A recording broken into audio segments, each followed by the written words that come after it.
Bienvenue! Nous allons installer un robinet extérieur. Pour ce faire, vous avez besoin du matériel suivant. Pour tous vos travaux, il est essentiel de garantir votre propre sécurité. Si vous travaillez dans le vide sanitaire, veillez à avoir suffisamment de lumière et par souci de sécurité, ayez toujours quelqu'un au niveau de la trappe. De plus, n'utilisez pas d'appareils électriques dans des vides sanitaires humides. Étape 1. Préparation. Déterminez où vous souhaitez installer le robinet extérieur et comment rejoindre le plus facilement la conduite d'eau existante à partir de ce point. Dans la majorité des cas, on opte pour la conduite à partir de l'armoire à compteur ou celle située dans le vide sanitaire. Dans tous les cas, veillez à créer la dérivation pour la conduite derrière le robinet principal. Selon le lieu de destination de la conduite, choisissez un robinet dont la conduite entre directement dans le mur ou qui longe le mur vers le bas.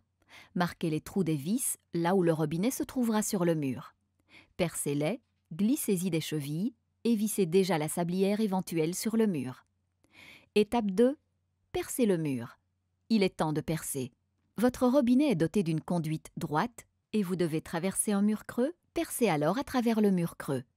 Percez de l'extérieur vers l'intérieur pour éviter d'ébrécher le mur extérieur. Tenez compte des éventuelles conduites déjà présentes dans le mur.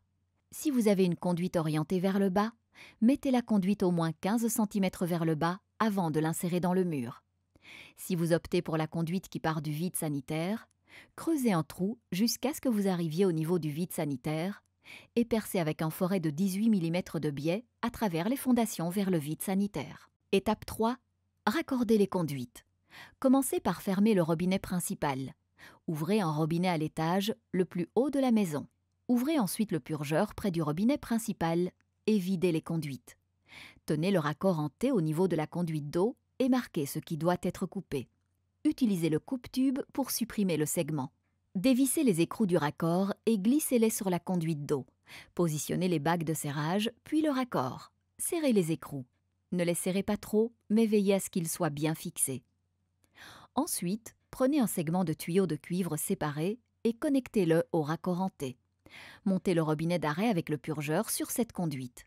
Veillez à l'orientation de l'écoulement indiquée sur le robinet d'arrêt. La flèche doit indiquer l'orientation d'écoulement de l'eau. Continuez à monter la conduite au moyen des raccords nécessaires et de la cintreuse à main jusqu'à atteindre la sablière. Étape 4. Raccordez le robinet. Prenez le nouveau robinet. Enveloppez 3 à 5 fois de ruban téflon le filet de vis du robinet. Enroulez vers la droite dans le sens des aiguilles d'une montre. Utilisez la clé à molette Bacco pour visser le robinet à la sablière. Fermez le robinet et vérifiez que tous les purgeurs et robinets à l'intérieur sont fermés. Rouvrez le robinet principal et regardez s'il y a une fuite. Ensuite, vous pouvez tester le nouveau robinet extérieur. Bonne chance! Point important. Rappelons ces quelques points. Il est important de fixer les canalisations pour les maintenir à leur place. Pour ce faire, placez des colliers de fixation au niveau de la conduite d'eau. Si le robinet est installé du côté de la rue, vous pouvez choisir un robinet à clé séparé pour contrôler vous-même la gestion du robinet.